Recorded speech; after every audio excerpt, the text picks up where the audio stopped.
Hey guys, it's Olivia O'Brien, and PopBuzz have asked me to answer some dating advice questions from my fans, so I can't wait to hear what you guys have got. Let's do it. The search for love is never ending. I feel like I always know what's right and I always know what I'm supposed to be doing, but sometimes I just choose not to do it. Dear Olivia, is it possible to love two people at the same time? Because I think I might. What should I do?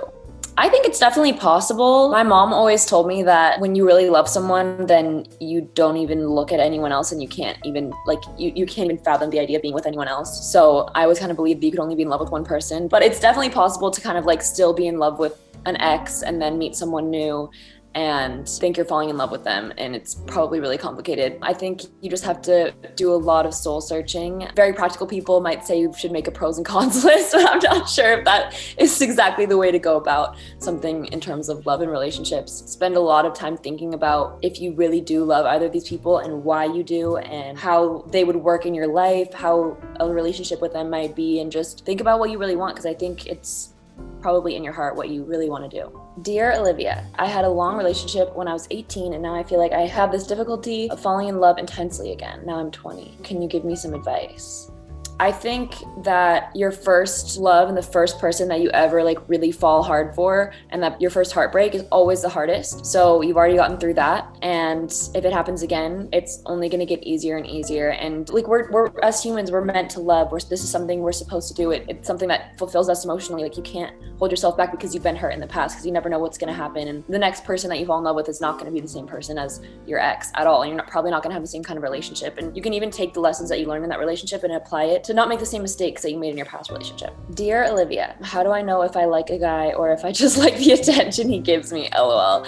That is such a great question, because I feel all the time like I will think I like someone and then I realize that I just kind of was bored or something. I've actually tweeted that something like that last night. I said, I always fall in love with the idea of someone and never the reality, which is always true, because I'll always find myself crushing on someone, and then when I actually get to know them really well, I'm like, wait, we don't really work like that. This isn't what I thought it was gonna be. I feel like I always come up with fantasies in my head. I think you just have to keep spending time with them and see how you feel, because I think that's the ultimate sign, it's the ultimate telling of your feelings. If you spend time with someone, and especially if you're kissing them and all that, you'll know, you'll be able to feel okay, this isn't it.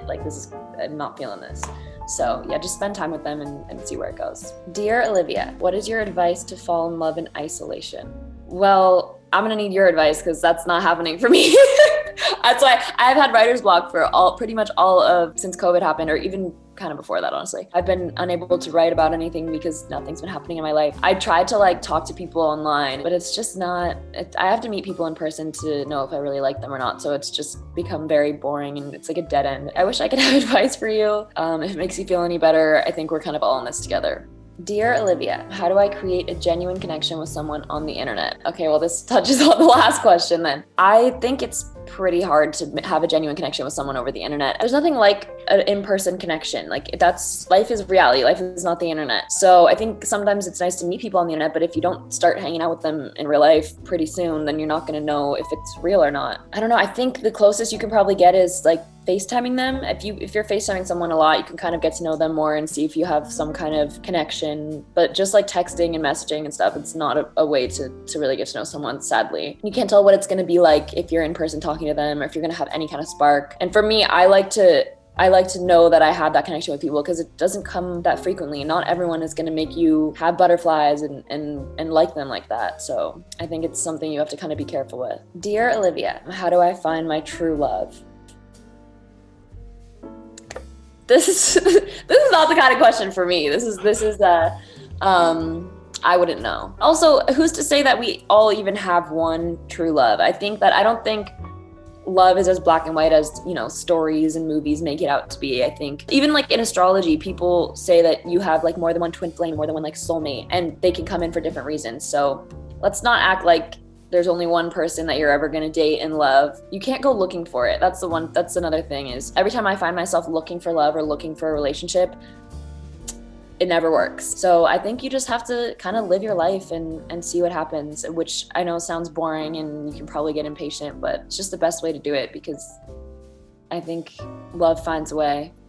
As corny as that sounds. Dear Olivia, how can I get my crush to notice me? I mean, my thing that I always do is I just like follow them on social media and like a couple of their photos. Doesn't always work, especially because a lot of the guys that I like have like millions of followers and they usually don't see when I follow them on Instagram because I can't see the notifications like that. You can never go wrong sliding into the DMs as long as you know they're like at least possibly could be interested in you. Otherwise it's just awkward. Yeah, I would say social media is just the easiest way to like kind of let someone know that you're interested. Just follow them, like a couple of their pics. I feel like you could either go way too corny, like send them a pickup line of like, are you from Tennessee? Because you're the only 10 I see, or like some like really corny shit that like everybody knows is corny and like a joke. But if you're trying to like seriously do that, then it's a no. My best friend Sydney always says, do you like ice cream to people? It totally works, which is the funny part. Dear Olivia, I can't tell the difference between loving someone as a friend or as a significant other. What's the best way to find out? Honestly, I think the best way to find out in those situations is to just like kiss them. I know like that's for me, because I know immediately if I kiss someone how I feel about them. Because if I kiss someone I don't actually really like them, I'll be like grossed out by it. I'm like, ew, why did I do that? And then I'll leave and be like, ugh. Not saying just go up to them and randomly kiss them, like obviously have their consent please, but I'd say try to like have some kind of situation like that and then you'll probably be able to tell. Dear Olivia, how do I get over an idiot? Well, pretty much all of the guys I've really liked have been idiots, so this one's really relatable. It's really hitting home right now. This kind of goes back to the falling in love with the idea of someone thing, because how do you fall in love with an idiot? You see the best in them, you see something in them, you're like, oh, they do this, but also they could be really nice, and I see that one time they told me I was funny, so that means that they like you paint this image in your head, this fantasy, and once that comes crumbling down and they treat you like garbage like you knew they would in your heart, you have to just see through the veil. You have to see them for who they really are and be like, wow, this person is actually just an idiot and I deserve better. And once you see the person for who they are and not the fantasy version of them that you created in your head, it is so much easier to get over them. But it's weird because you can make all of these images in your head and you can know that you are painting this image, but it still can be really hard to let that go until like something significant happens. It was really hard for me to get over this guy that I've just basically been in love with for like almost 3 years, and he just keeps coming back into my life over and over again. I was with my friends last night and I was like, wow, I realized that I actually see him for what he is now, and I am so not interested, and I actually kind of feel bad for him. So you just have to, it took me 3 years, but you're gonna get there eventually. Dear Olivia, how do you get over someone that you never even dated in the first place? That's my specialty. I actually think it's harder to get over people that you never dated because you always wonder what could have been. You're like, oh my God, but we never got to actually date. So like we never broke up. So there was never we didn't have the big problem of why we couldn't be together, or things just ended or fizzled out or whatever happened. And that's my biggest problem, because all of the guys that I've really, pretty much all of my songs, if not all of them, are about guys that I never actually dated and just really, really liked. You have to ask yourself, why am I still into this person who just treated me badly and who doesn't want to date me and doesn't want to be with me? You have to know your self-worth and know that you deserve better. And again, if this person is doing that to you, they're probably not the best person. And you have to kind of realize that in your head. You have to look at them and say, okay, this is the kind of person that they are, and I don't want to be with that. So it's hard though, because like I said, you do kind of create these fantasies for people, and you really will think that you like them, but if someone's not giving you what you need and what you deserve, they just aren't worth your time at all. Thank you guys so much for sending in questions. Hopefully I could help at least a little bit, and make sure to hit the subscribe button below and to watch any of these other videos.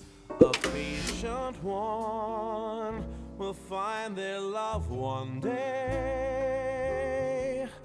When it happens, it's so nice. You simply won't think twice. You'll give your heart